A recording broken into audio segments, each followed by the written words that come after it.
Olá, o Papo de Mãe está no ar. Doenças autoimunes podem trazer limitações. Hoje vamos falar sobre o lúpus, que pode aparecer na infância ou na vida adulta, mas são as mulheres em idade fértil as mais afetadas. O lúpus atinge 9 mulheres para cada homem. O Brasil tem cerca de 200 mil pessoas com lúpus.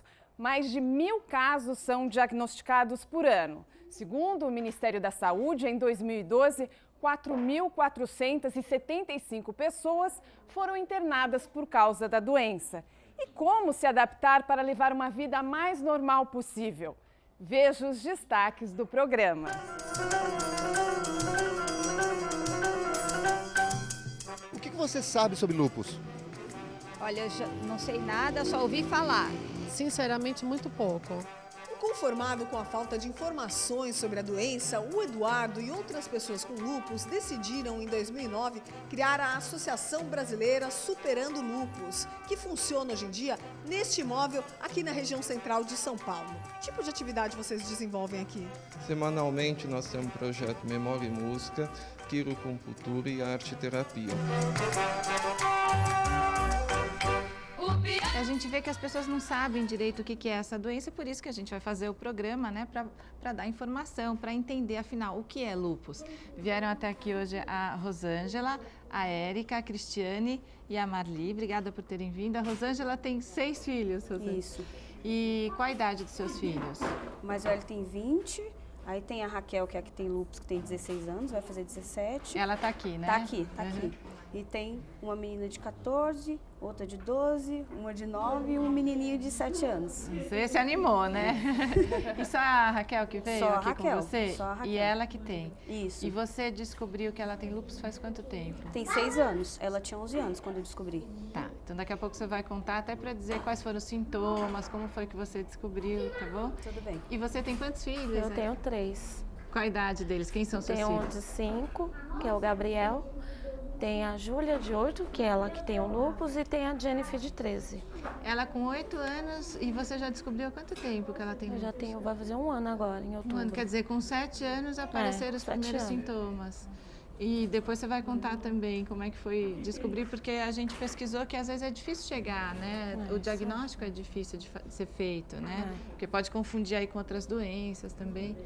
E você tem quantos filhos? 3. 3 também. E qual a idade? Quem são seus filhos? A Júlia, de 1 aninho, a Vitória, de 3, de 2, e o Renato, de 15. Aí deu uma diferença grande, aí depois teve uma atrás da outra, né? Foi. E eles não têm lúpus, você Não, que tem? só eu. E você descobriu há quanto tempo? 4, vai fazer 5 anos. 5 anos. 5 anos. E você tem, porque a gente viu que pode ser hereditária, você tem essa preocupação assim de ficar atenta às crianças para ver se elas vão desenvolver também? Os médicos falaram que é para não ficar assim, né? Para deixar correr, né? Porque não tem, era o coração que poderia atacar na gravidez. Mas como não atacou, fez uma bateria de exame para ficar Tá tudo bem, né? sossegada. E a Marli, é você que tem também, né, Marli? Sim, Você tem um filho de... 32 anos. Como é que ele chama? Marcelo Gabriel. O Marcelo. É. E o seu filho não tem? Não. Até porque a gente falou que é muito mais comum nas mulheres, também é mais raro nos homens. Sim. E alguém na família tem? Não, Você não. sabe de alguém? Não. E mesmo a médica que me acompanha, a reumatologista, diz que não é hereditário. Que é a própria pessoa que desenvolve. É que é autoimune mesmo, né? É. E você descobriu faz quanto tempo? Está com 3 anos. 3 anos. É. Você começou a sentir os sintomas? Não sentia nada, nunca senti nada. Eu sempre fui muito nervosa e sempre me apareciam umas manchas roxas pelo corpo, como se eu tivesse tomado uma pancada. Aí apareceu uma manchinha branca no meu pé. Eu achei que fosse micose, picada de algum inseto e etc e tal. Depois de quase 3 anos cuidando disso, cuidando como micose, cuidando como alergia, eu descobri um médico, dermatologista, que fez uma biópsia e me disse que não era nada disso, que era lúpus. Eu nem sabia o que era lúpus, nunca tinha ouvido falar em lúpus. E a Marli falou que não é hereditário, mas eu pesquisei que tem uma predisposição genética. A gente vai entender o que é isso com a nossa especialista convidada. Olha, segundo um levantamento da Secretaria de Estado da Saúde de São Paulo, 2 pessoas são internadas por dia nos hospitais públicos do estado por causa do lúpus. E vai nos orientar na conversa a reumatologista Cássia Passarelli, que é do Ambulatório de Lúpus do Hospital Público Infantil Darcy Vargas. Obrigada, doutora Cássia.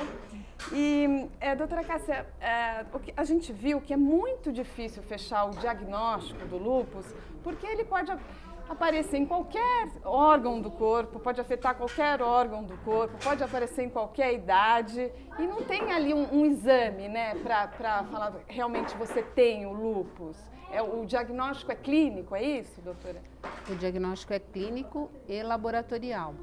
A questão é que vem como as peças de um quebra-cabeça ao longo do tempo, né? Então, muitas vezes é uma lesão de pele. Quando é aquela lesão de pele típica na face, em asa de borboleta, é muito fácil, você olha e suspeita imediatamente. Mas quando são outras lesões, pode acontecer, como no caso dela, demorar muito tempo. E daí é confundido com outra coisa. E aí é confundido com outra coisa. Pode vir só com o acometimento hematológico do sangue, então uma anemia, uma plaqueta baixa que leva a sangramento. As manchas roxas da Marli, então já eram essas... As manchas roxas da Marli, como aconteceu no caso da Júlia. Então, primeiro apareceu o quadro que era hematológico, que era no sangue, então estava sendo acompanhado com esse diagnóstico. Com o passar do tempo, veio o quadro articular, o das juntas, dor e inchaço nas juntas.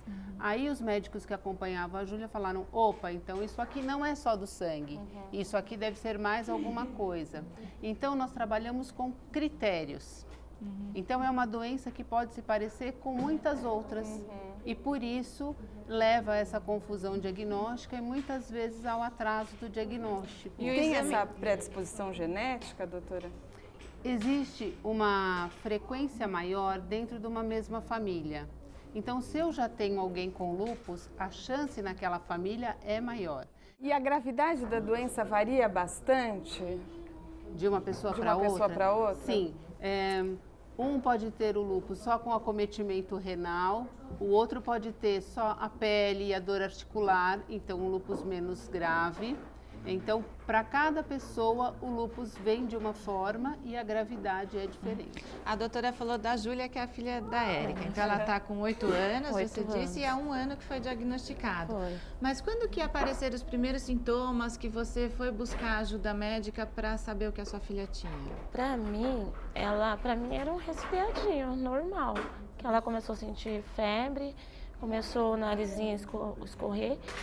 Aí minha mãe ela falou estava assim, com quantos anos? Ela estava com 7 anos. Aí minha mãe falou, é bom levar, né, pra ver o que é. Eu falei, tá, vou levar. Aí fizeram um monte de exame, aí só virou pra mim e falou assim, ó, ela vai ter que tomar sangue. Eu falei, mas fala pra mim o que tá acontecendo com minha filha. Eles não me falaram. Não falavam? Não, vai ver que não sabiam. Ela vai tomar sangue, eu falei então, não. A alteração era no exame de sangue. Foi no exame de sangue. Quando foi ver, aí descobri, foi no Darcy Vargas. Mas eles me encaminharam para lá. Mas aí quanto tempo depois, até chegar no diagnóstico, ó, que ela tem é lúpus? Demorou quanto tempo? Ai, não demorou muito não. Érica, o que mudou na vida dela depois de fechado o diagnóstico? Ela não pode tomar sol, por exemplo? Não pode. Quem tem lúpus não pode tomar sol. Não pode tomar sol, tem que viver com protetorzinho. Direto eu deixo ela com a brusinha assim, tem aqui, né?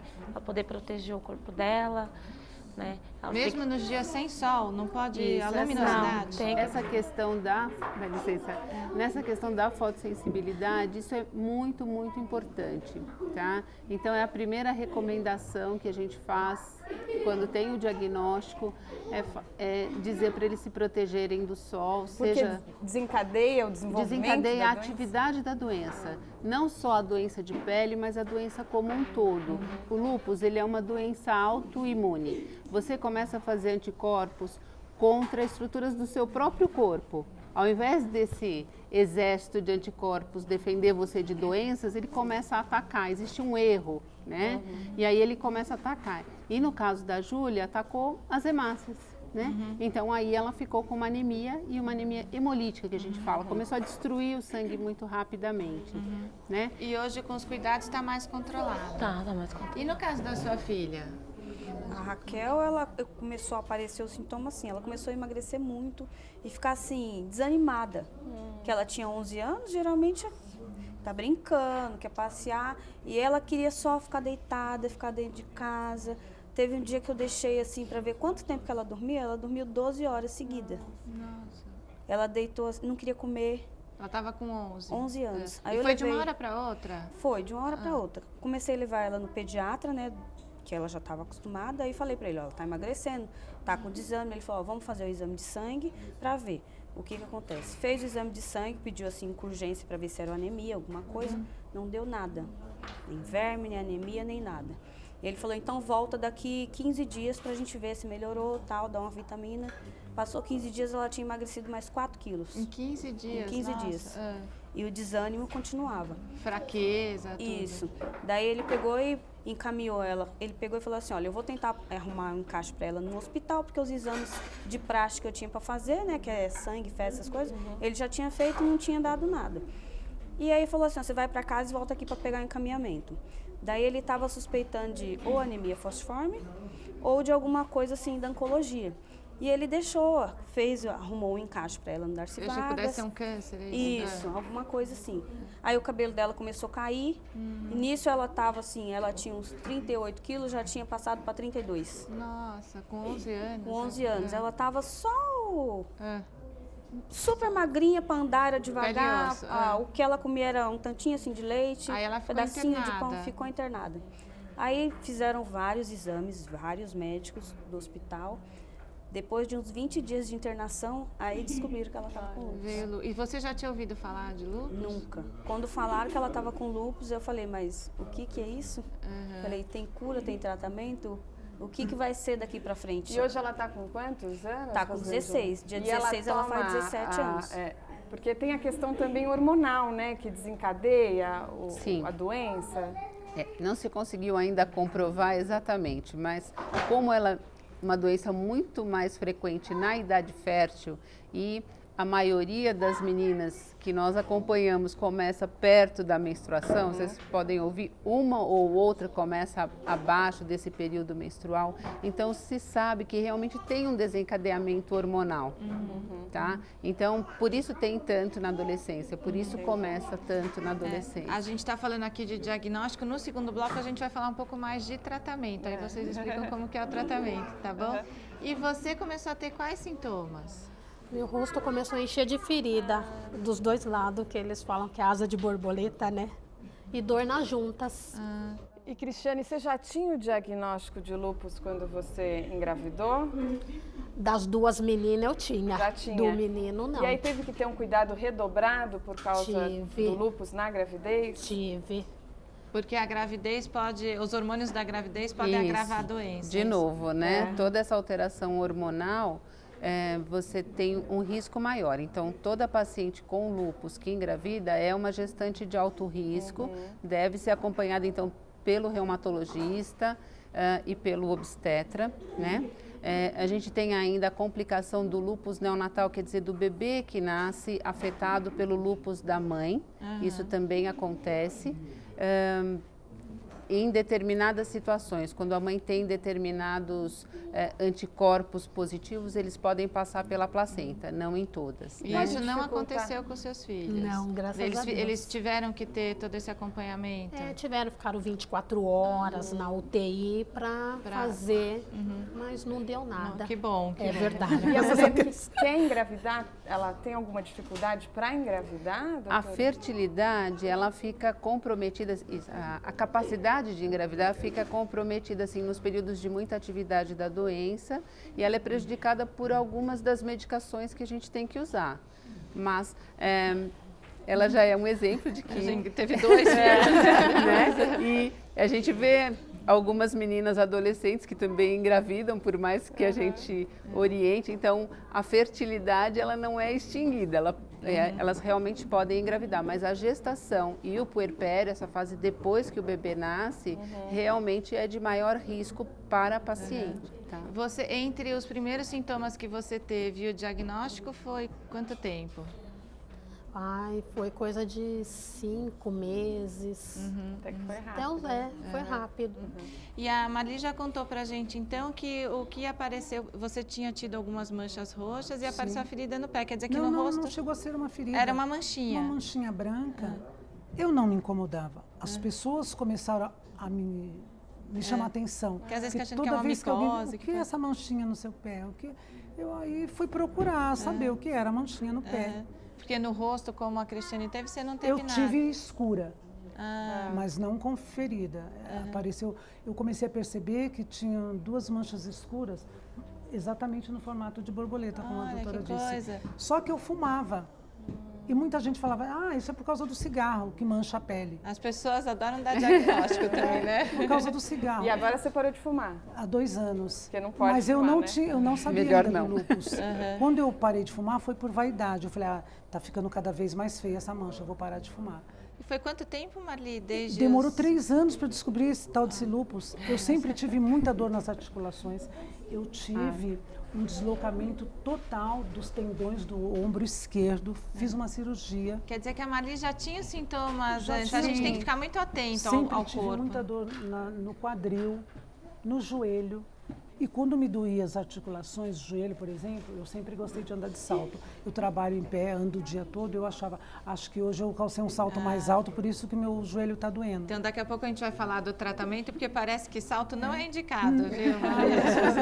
Mas acho que a Marli, pelo jeito, gosta de salto. E fumar também não. Fumar também não. Olha, no próximo bloco nós vamos mostrar o trabalho que é feito numa associação criada por pessoas com lúpus. E nós vamos receber aqui no estúdio a psicóloga Norma Toyofuku, do Hospital Infantil Darcy Vargas. Enquanto isso, fique com o Murilo Flores e um papo pelas ruas.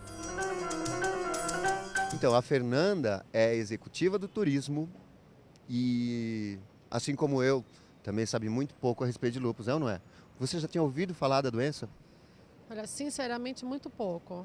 Você acha que é preciso ser feito algum tipo de campanha ou alguma coisa mais efetiva para que as pessoas tenham mais conhecimento a respeito? Sem dúvida, que pelo que me parece, existem muitos casos no Brasil, né, de pessoas que possuem essa doença. Então, eu acho que toda essa parte da campanha é o primordial. Quer dizer, o povo tem que ser realmente instruído através nos hospitais, nas AMAs, nos ambulatórios, onde a mulher procura um tratamento para outro tipo de doença, que também se fale sobre o lúpus.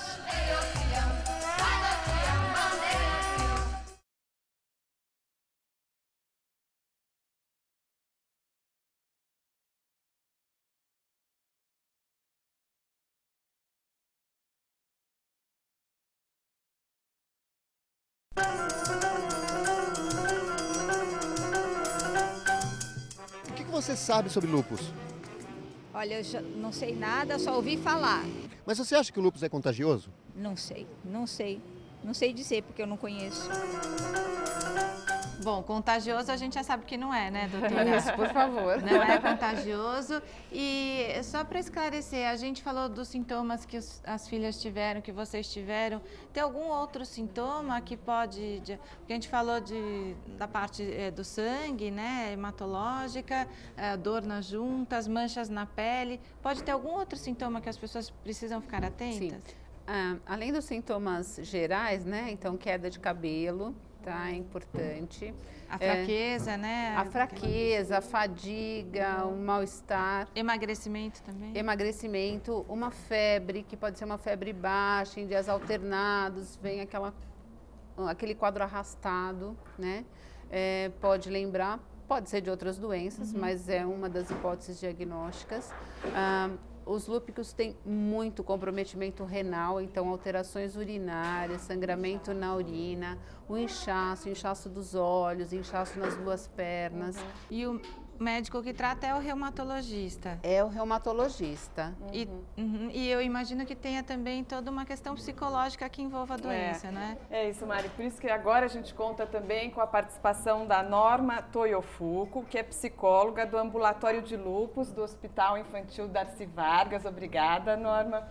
E eu li que é muito importante o equilíbrio emocional. Mas aí eu fico pensando, deve ser muito difícil você manter esse equilíbrio, né? Sim, com certeza. Aí, então, por isso também a participação de psicólogos, por causa dessa questão emocional? Isso.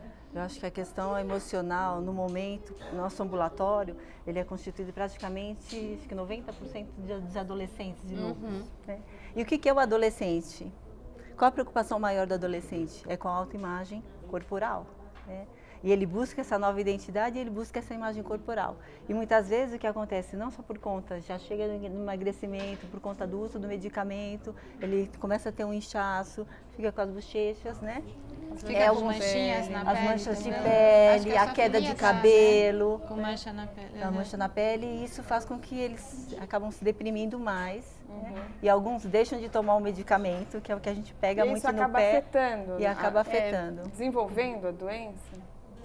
Desenvolvendo a doença, essa é uma questão muito discutida, mas o que a gente vê é que existe realmente um desequilíbrio. Quando tem uma alteração emocional forte, muitas vezes eles podem desencadear o quadro de depressão, eles podem deixar de tomar os remédios, é como se o organismo permitisse que a doença ficasse mais ativa, tá? Então, realmente, no acompanhamento desses pacientes, a gente percebe isso. E aí é indicado mesmo um apoio psicológico? Desde o início. Primeiro porque é uma doença crônica, então a pessoa vai conviver com aquela doença. Não tem cura, né? Não tem cura, mas tem controle e eles podem entrar em remissão. A gente falou do medicamento, é um medicamento específico para lúpus? Infelizmente não, porque como não se conhece a causa, a gente não tem um medicamento específico para tratar. Então o que a gente tem são várias medicações para fazer o controle das diversas alterações que o lúpus provoca. Então, nem todos os tratamentos são iguais. Entendi, já vai tratar aquilo que a pessoa desenvolveu, né? Se é uma insuficiência renal, tem que tratar a insuficiência, é isso? A gente tem que controlar essa imunidade que está descontrolada. Nisso, você pode tratar todas as manifestações. Como é que é, Rosângela? Você sentiu alguma interferência emocional na sua filha desde que foi diagnosticada a doença, que vocês tiveram que fazer essas mudanças na rotina da casa? Senti, porque assim, a avó dela tem casa na praia. Janeiro e final de ano, assim, não vai mais pra praia. Agora ela vai pra praia em julho, no frio, entendeu? E aí, assim, pra ela não ficar chateada, ninguém vai, fica todo mundo em casa, porque eu não acho justo, né? Entendi. Porque daí ela fica triste e piora a doença dela, então não vamos deixar ela triste, né? Então, Mas também não pode super proteger demais, né? Também não. Pego no pé também. Porque senão os irmãos acabam ficando com ciúme. Com raiva, né? Só ela leva a vida normal, ela estuda, ela faz curso, ela ajuda dentro de casa. Porque você também não pode ficar assim, colocar numa redoma de vidro. Porque eu super protejo, mas e o mundo lá fora? Vai super proteger? Ela tem que aprender a se defender também, alguma né? coisa afetou a vaidade dela? E a queda de cabelo, né? Porque ela tinha os cabelos compridos, cacheadinho, aí teve que cortar porque estava caindo muito. Aí ela ficou um pouquinho triste. E quando ela ficou inchada, que ela começou a tomar corticoide, e aí ela inchou muito, ela ficou assim, pesando 60 quilos. Quer dizer, ela foi da extrema magreza. Tem como evitar a queda de cabelo? Não. Ou inchaço pelo corticoide? Assim, a atividade da doença pode fazer cair o cabelo e algumas medicações que a gente usa também. Né? Mas a gente sabe que nos dois casos é temporário. São raros casos onde você... Já melhorou o cabelo? Já. Tá linda agora. Mas é que o jovem é difícil esse temporário, né? Agora, o inchaço, quando eles estão com dose alta de corticoide, que é um tratamento que todos os lúpicos precisam receber, durante aquele período eles vão mesmo inchar. Nós tentamos diminuir um pouco isso, orientando então essa restrição de sal, né? Porque quanto menos sal você ingerir, menos você vai inchar. Também é para o controle da pressão, né? Mas o inchaço vai existir. A gente sabe que eles sofrem muito bullying na escola por causa disso. Muitos não querem mais ir para a escola. Mas ela chegou a afetar na escola alguma coisa? Chegou, só que eu fui na escola, falei na secretaria. Eu tive uma sorte que um professor que dá aula para ela me deu aula. Aí eu conversei com ele, ele fez uma palestra na escola. Então, eu li também que você tem que evitar lugares com muitas pessoas para evitar infecções, mas aí não tem jeito, aí não né? Tem como. Tem que ir para a escola. Então, assim, o que dá para vacinar, a gente vacina. Eles têm direito a algumas vacinas que na rede pública não tem para a idade deles, tá? Isso também é importante, né? A gente para aumentar a defesa. Para aumentar a defesa, né? A alimentação tem que ser saudável, né? A gente pede que eles não frequentem lugares onde as pessoas estão doentes, né? Você tem esse cuidado, Érica? Mas a escola não tem como, eles têm que ir. É porque às vezes a criança, quer passear no shopping, né? É difícil também, né? Não, mas a gente não bloqueia Não, isso. aí pode. Pode, a vida deles Só tem evitar que ser... se tem alguém doente. Exatamente, comer em lugares onde você não sabe a procedência da comida, porque se eles pegarem uma bactéria, eles podem ficar muito mais graves. Vocês acabam deixando de fazer alguma coisa por causa da Júlia? Foi a mesma coisa dela, né? Todo mundo fingindo foi pra praia. Eu fiquei com ela. E ela ficou muito triste. Coitada. Aí eu falei pra ela, Deus vai te abençoar e qualquer dia a gente vai. Aí ela começou a chorar, ficou desesperada. Eu falei, não fica assim. Falei, vamos fazer assim, vamos assistir uma televisão. Aí quando eu fui ver, minha mãe voltou. Minha mãe falou, pra ficar junto. Não vou deixar você sozinha nunca. Aí ficou com nós. Bonitinha. Não tem jeito, não pode ir pra praia mesmo? A gente faz a proteção solar, pede para eles usarem o protetor solar diariamente, cada 3, 4 horas, mas a exposição direta ao sol bem na assim, praia... Bem cedinho. Bem no final do dia, bem cedinho. Quer dizer que mesmo com o fato de passar protetor não libera para tomar sol? Não libera para tomar sol, é para evitar o sol que você toma todo dia. Entendi. E na escola, mudou alguma coisa? Ela chegou a piorar o desempenho? Ela já reclamou sim, que foi quando começou a inchar os olhinhos dela. Eu imagino que às vezes se enfrentem preconceito mesmo. Não sei, você enfrentou algum preconceito, Cristiane, quando estava com as manchas no rosto? Ou você... O pessoal fica achando que é uma coisa que vai pegar neles, né? Quando você fala que tem lúpus também, todo mundo acha que pega, né?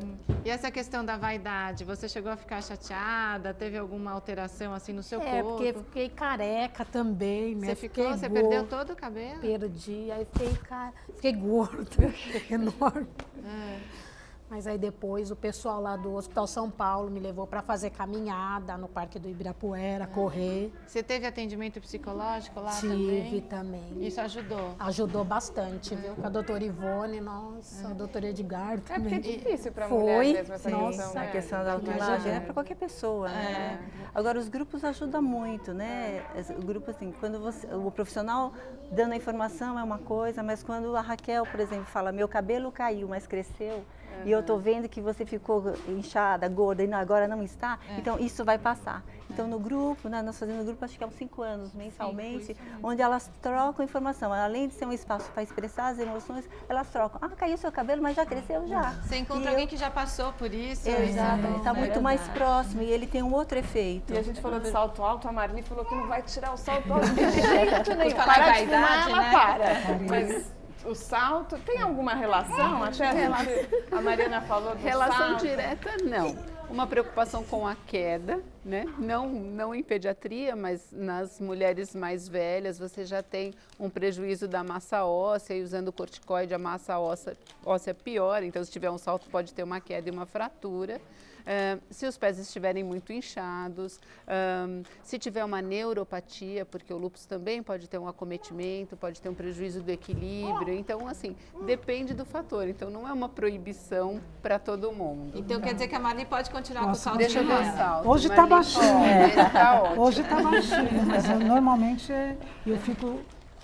Tem dias que eu fico mais de 12 horas. Trabalho o dia todo andando para lá e para cá, para lá e para cá e não sinto nada. Perfeito. O dia que eu vou trabalhar de sapatilha, chego em casa, tô com dor na sola do pé. Porque daí já dá outra coisa, dá um encurtamento. Verdade. Mas, eu tô tão acostumada a andar mas você de não salto. falou que tem pela dor na articulação, o salto pode agravar a dor na Pode. Então, são casos, cada caso é um caso, né? Então, se a pessoa tiver um comprometimento articular importante, é mais um fator para não conseguir usar Mas o está tudo salto. sob controle, né, Tá, Marli? mas uma coisa, doutora, assim, eu sinto, não sei o caso de outras pessoas, mas no meu caso, quando o clima está mais quente, eu fico ótimo, eu esqueço que tenho lúpus. Quando muda esses dias que fez frio, eu fico super atacada, eu tenho muitas dores, incha, minhas articulações incham. Eu ouço bastante isso eu tenho muitas dos pacientes, então realmente é uma sensação de dor maior. A gente está falando disso, né? Que você acaba conhecendo outras pessoas com a doença, essa troca de informações é tão importante. E para ajudar quem tem lúpus, nada melhor do que falar com quem tem informação também, né? Então, a Associação Brasileira Superando o Lúpus é uma iniciativa de pessoas que têm lúpus e que ajudam outras pessoas com a doença. A repórter Letícia Bragalha foi conhecer. O 8 anos, Eduardo recebeu o diagnóstico de lúpus. A doença já tinha comprometido sua saúde, mas não sua vontade de viver.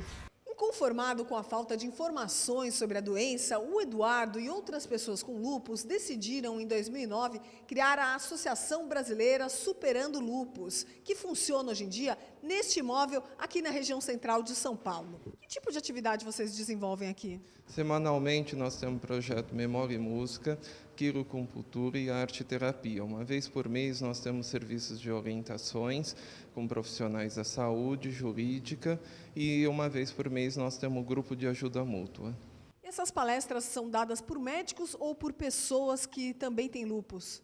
Não, as palestras aqui são sempre médicos e profissionais da saúde. A gente tem um bom conselho científico, pessoas que fazem estudo e pesquisa em cima do lúpus, e são essas pessoas que vêm para poder falar com eles. Assim como Eduardo, Alexandre também é voluntário na Superando Lúpus. Especialista em acupuntura, atende de graça quem chega aqui em busca de saúde. Dói muito? Não, não dói. E como é que a acupuntura pode ajudar a beneficiar a saúde de quem tem lúpus? A intoxicação no meio sanguíneo é grande, né? E a acupuntura pode desbloquear esses fluxos, melhorar a corrente sanguínea, o fluxo energético, que é a grande causa da estagnação, né? E de dores pelo corpo. Então, a acupuntura vai ajudar muito nisso. A técnica foi aprovada? Foi, com certeza. Nathalie e Dalva foram recebidas de braços abertos pela associação. Nas sessões de arte e terapia, encontraram todo o apoio que precisavam para enfrentar a doença. Não tem o certo nem o errado, isso é muito importante para a gente poder passar as suas emoções através de uma conversa, até com a arte-terapeuta, ou através desses retalhos, você transporta tudo. Ajuda na convivência com o lúpus? Ajuda bastante. Eu fico feliz fazendo isso, eu fico realizada. Tudo que está assim, triste, assim, perdido por dentro, sai para fora. É gratificante. Não sabia que existia uma coisa tão boa na vida. O espaço físico aqui da associação nem é tão grande, mas a importância do trabalho que eles desenvolvem nestas salinhas aqui é enorme. Olha só, o Eduardo, dessa mesinha aqui, passa o dia fazendo uma série de despachos. Um dos grandes problemas de quem tem lúpus é conseguir alguns direitos, que a legislação brasileira reconheça alguns direitos dessas pessoas com essa doença. Qual é a batalha de vocês aqui na associação nesse sentido jurídico? Na verdade, no Brasil não há legislação específica para o lúpus. A gente acaba conseguindo as coisas por equiparação a outras patologias. Nós vemos lutando desde 2009 por legislação específica para o lúpus. Aqui na cidade de São Paulo, nós conseguimos a doação do protetor solar pela parte do SUS. Antigamente era visto como cosmético e para nós, por exemplo, é uma medicação. Enquanto o Eduardo faz esse bastidor, a Eni, que fica aqui do lado, faz um outro trabalho super importante, que é receber as pessoas que chegam aqui na associação. Em que estado essas famílias, essas pessoas costumam chegar, Eni? Desesperadas, né? Atrás de informações, porque tudo é novo para elas, né? Como vão conviver com essa doença, como vão enfrentar, e nós estamos aqui para dar esse acolhimento. E tem esperança, né? Por causa que o desespero ao saber do diagnóstico leva você a estar atrás de informações. E conversando com quem, né, há muito tempo já tem o diagnóstico, fica muito mais fácil. Vocês conheciam essa associação? Eu conhecia. Você conhecia? Tinha ouvido falar? O Eduardo, a Eni, o pessoal, eles sempre me ligam, falam, Cris, vai ter isso. Você conhecia? Eu quero conhecer. Não tinha ouvido falar. Ah, que legal. E eles falaram lá dos medicamentos. Vocês têm conseguido os medicamentos que vocês precisam? Vocês têm conseguido os medicamentos pelo SUS? Vocês têm conseguido? Eu consigo. Tem 2 medicações que a Raquel toma, que assim, um pouco eu consigo pelo SUS, o outro eu pego na farmácia de alto custo, mas assim, eu não compro nenhum remédio. É tudo pelo SUS. Vocês também têm conseguido comprar os medicamentos, tudo. Tá legal. Olha, a gente falou aqui também sobre alimentação, essa questão de diminuir o sal na comida para quem tem lúpus. Então, no próximo bloco, nós vamos receber também a nutricionista Anita Sachs, que é da Unifesp. A nossa conversa continua já. Fique ligado aqui no Papo de Mãe.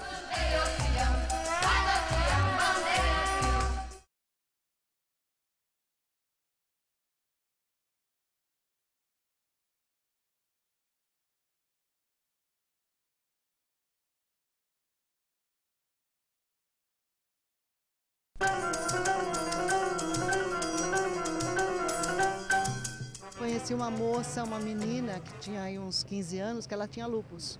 É uma doença que tem que ser tratada e, se tratando, a pessoa tem uma vida relativamente normal. E o mais importante é para as pessoas que convivem com quem tem a doença, que não tenham medo, porque não é contagiosa e acho que a pessoa com qualquer doença, se tiver um agrado, um aconchego, um acolhimento, ela se sente melhor para enfrentar. Ela colocou super bem sobre o acolhimento, né, a orientação, o acolhimento da família, né, esse suporte emocional que não necessariamente só do psicólogo, mas que todos que estão ao redor tratem ela, a pessoa o mais normal possível, que ela tenha uma vida saudável, vai para a escola, se não está sendo atendida na escola, que vocês possam ir lá e ver o que está acontecendo, leva um relatório do médico. E doutora Cássia, a doença ela estaciona ou ela pode sempre ir evoluindo e trazendo... A gente tem períodos de tempestade, então tem muita atividade da doença e a gente tem que tratar agressivamente, mas a gente sabe que chega uma hora que acalma, né? Só que essa hora pode demorar, então a gente tem que tratar muito agressivamente para bloquear, para que não fiquem tantas sequelas, né? A grande preocupação atual é com a qualidade de vida e como vai ser a evolução desses pacientes ao longo dos anos, né? Quando acalma, ela pode estacionar mesmo ou sempre tem o risco de vir mais uma tempestade? Como que é? Sempre tem o risco de vir mais uma tempestade, Então, por isso que a gente diz que não tem cura, tem controle. E agora aqui com a gente está também a Anita Saques, que é nutricionista da Unifesp. Obrigada pela participação, Anita. Existe uma alimentação específica para quem tem lúpus? Não, não existe alimentação específica. Existem alguns cuidados, algumas intervenções que nós podemos fazer no sentido de melhorar a qualidade de vida do indivíduo portador de lúpus. Então, por exemplo, no caso do inchaço, a limitação do sal. Então, pensarmos, por exemplo, na redução do sal que se usa para cozinhar os alimentos, mas também dos alimentos que contêm sal intrinsecamente. Então, os industrializados, os salgadinhos, os pães, os caldos concentrados que muitas vezes se usa para cozinhar os alimentos, os temperos prontos que já contêm muito sal. Então, prestar atenção nesses produtos, os enlatados, os embutidos, então salsicha, linguiça, presunto. Mas aí só na fase que a pessoa está tomando corticoide que incha ou independentemente de estar tomando corticoide? Não, só nessa fase em que ela está inchada. Isso. E a redução do sal também não precisa ser total. É uma redução realmente, quer dizer, diminui-se um pouco a quantidade, mas não precisa retirar totalmente o sal. Não. E outros cuidados importantes, como, por exemplo, a ingestão de pelo menos 3 a 5 porções de frutas por dia. Isso por quê? Porque você consegue melhorar a imunidade do organismo. Assim como também com as hortaliças, o que as pessoas costumam chamar de verduras, né? As folhas, as hortaliças não folhosas, então o tomate, a cenoura, a vagem, couve-flor, etc. Para evitar que a pessoa pegue infecções. Isso, que ela tenha uma imunidade adequada. Em relação ao açúcar, alguma restrição? Não existe restrição ao açúcar, a não ser que o indivíduo desenvolva uma intolerância ao açúcar, aí sim você precisa reduzir. Algumas pessoas podem desenvolver essa intolerância e assim existe a necessidade da redução do açúcar, da sacarose, do açúcar que se adiciona aos alimentos. A gente viu aqui uma preocupação grande com o cabelo, né? Tem algum alimento aí para depois o cabelo crescer forte, saudável? Tem alguma? As frutas, as hortaliças e lembrarmos também das proteínas de origem animal. Então, as carnes bovinas, aves, suínas, peixes, o leite, os ovos. Então é difícil quem tem lúpus ser vegetariano, por exemplo? Fica mais difícil, exatamente, porque existe a necessidade dos aminoácidos que são as porções da proteína que esses alimentos de proteína de origem animal fornecem. Exceto a soja, os outros produtos de origem vegetal não fornecem esses aminoácidos, essas porções de proteína. E eu pesquisei que o álcool E os cigarros são contraindicados, é isso? Sim, totalmente contraindicado. Acho que o cigarro com certeza é para todo mundo, né? Eu queria que você falasse um pouquinho do cálcio, porque uma preocupação grande que a gente tem é que as nossas adolescentes, elas estão no período da vida onde você constrói a sua massa óssea, né? Então, quando eu digo para elas assim, não se expõe ao sol, eu já diminuo, né, a questão da vitamina D, então eu já pioro essa situação. Aí eu dou o corticoide, que faz perder cálcio do organismo. Então eu queria que você falasse um pouquinho dessa parte do cálcio. Certo, é importantíssimo, como em qualquer fase da vida, mas também na adolescência, a questão do leite e dos substitutos. Quer dizer, o cálcio nós não encontramos apenas no leite e pode ser inclusive um leite desnatado. Ele tem quantidade boa e adequada de cálcio. Então, se adolescente ou se o indivíduo está com peso um pouco acima ou precisa cuidar do colesterol e precisa usar um leite desnatado, pode ser feito. Os queijos são outras boas fontes de cálcio, iogurte, coalhada, né? As hortaliças, as verduras de cor verde intenso não são fontes de cálcio. Então, algumas pessoas confundem e acham que couve tem muito cálcio, brócolis tem muito cálcio. Não, elas não têm e a absorção também é péssima. Então, o cálcio é encontrado só no leite? Leite e substitutos. Então, queijos, iogurte, coalhada. Que tem a fonte, tem o leite como fonte. Como né? fonte, isso. Por exemplo, requeijão não é fonte de cálcio. Manteiga, margarina, creme de leite não são fontes de cálcio, são fontes de gordura.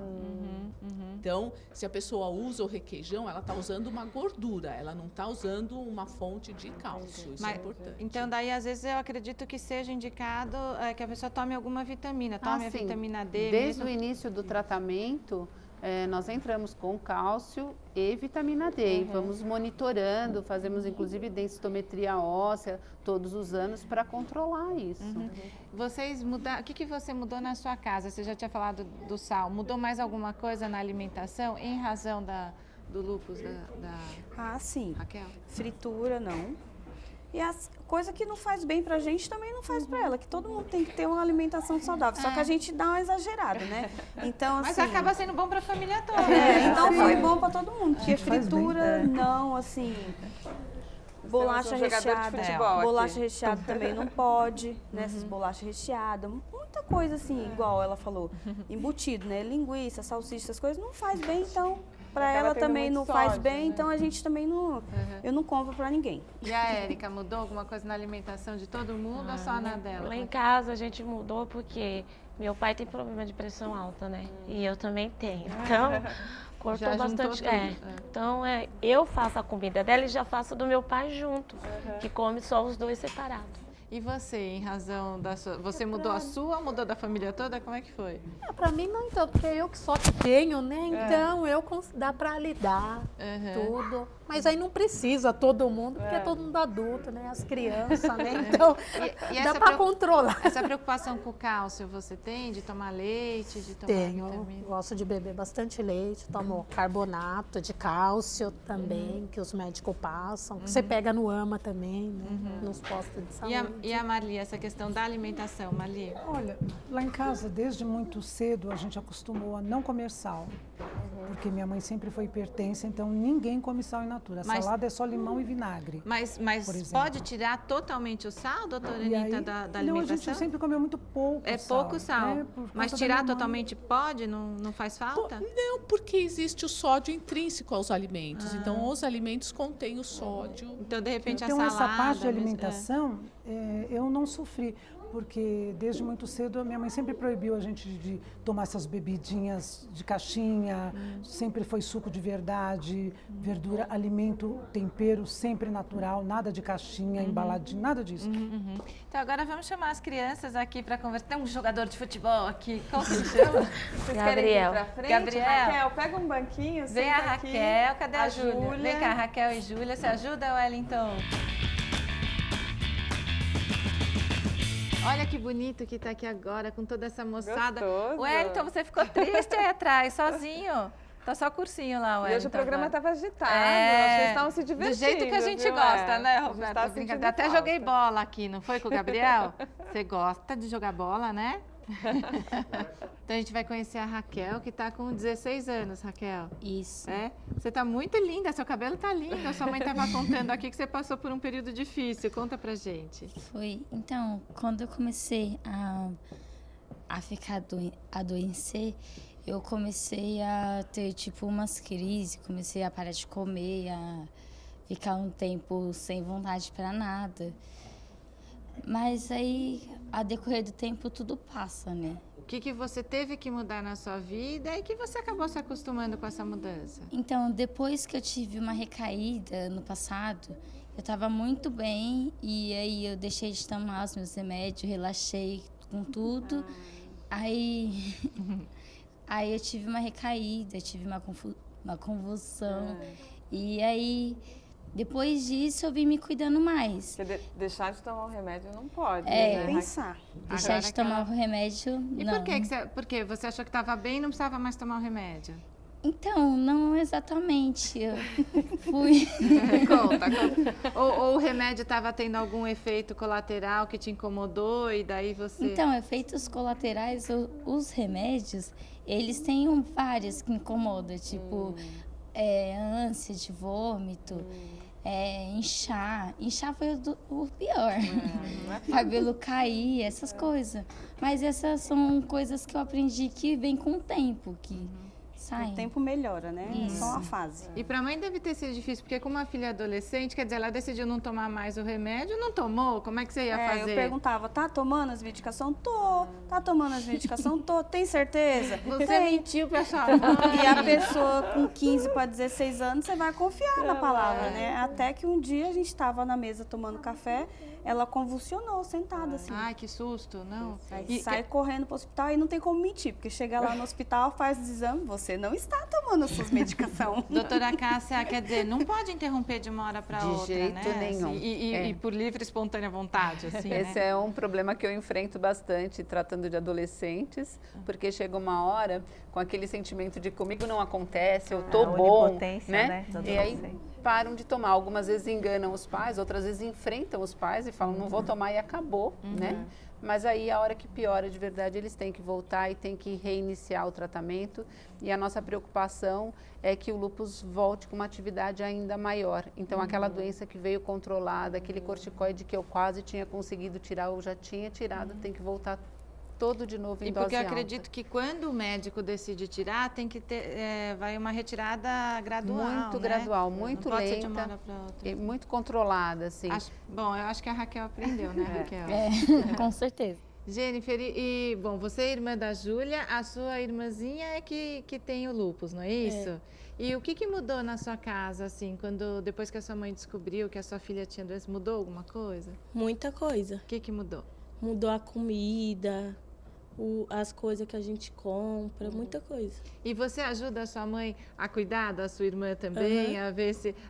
você fica preocupada com o quê, assim, por exemplo? O que ela não pode fazer, que você fica preocupada, você chama a atenção dela? É mais com o Sol, que ela gosta de brincar. E daí você ajuda a cuidar, você não deixa ela ir pro sol? Aí brinca dentro de casa. Júlia, você quer falar? Você não quer falar? Não. Não?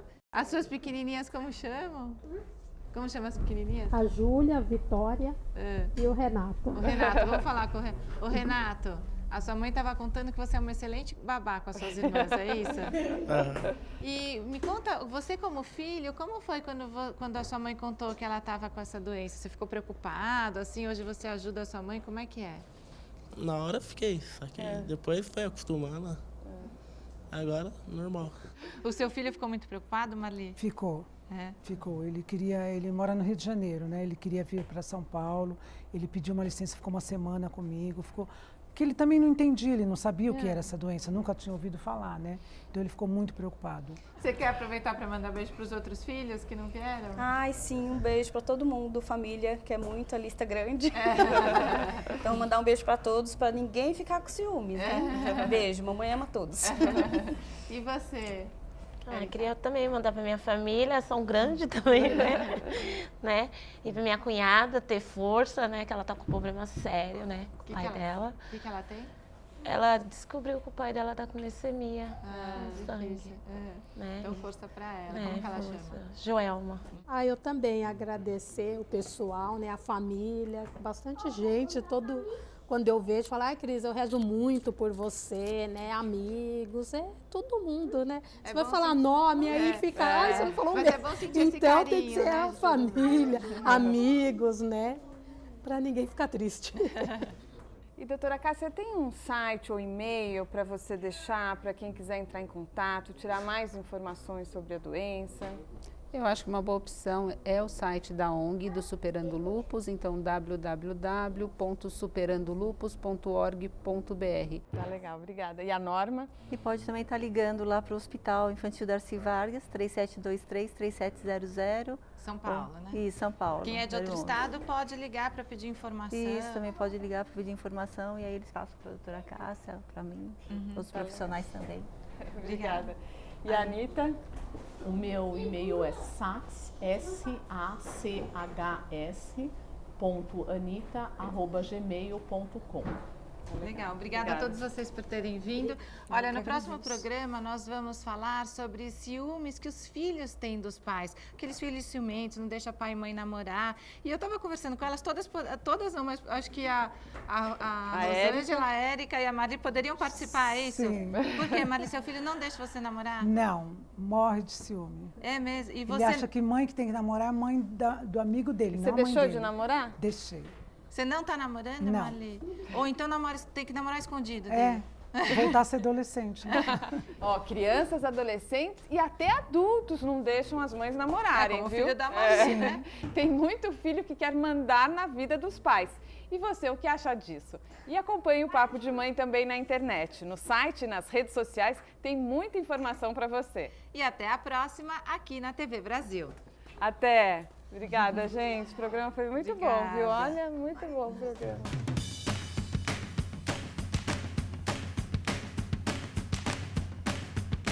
Filho, você assiste o programa, você está vendo, é uma doença comum, não é só a mamãe que tem. Tem pessoas pelo mundo com lúpus, não é? Eu, quando ia para casa das minhas irmãs, você sabe que tem várias irmãs, eu ficava me sentindo a chata. Tudo que elas oferecem, isso eu não como, isso eu não posso. Vamos pra praia, eu não posso tomar sol. Fica assim, que fresca. Eu a chata, Fresca. eu a chata. Então eu sempre me sentia Agora chata. elas vão entender também, Maria. E essa coisa de lugar tumultuado, às vezes, vai ter um show, eu não posso.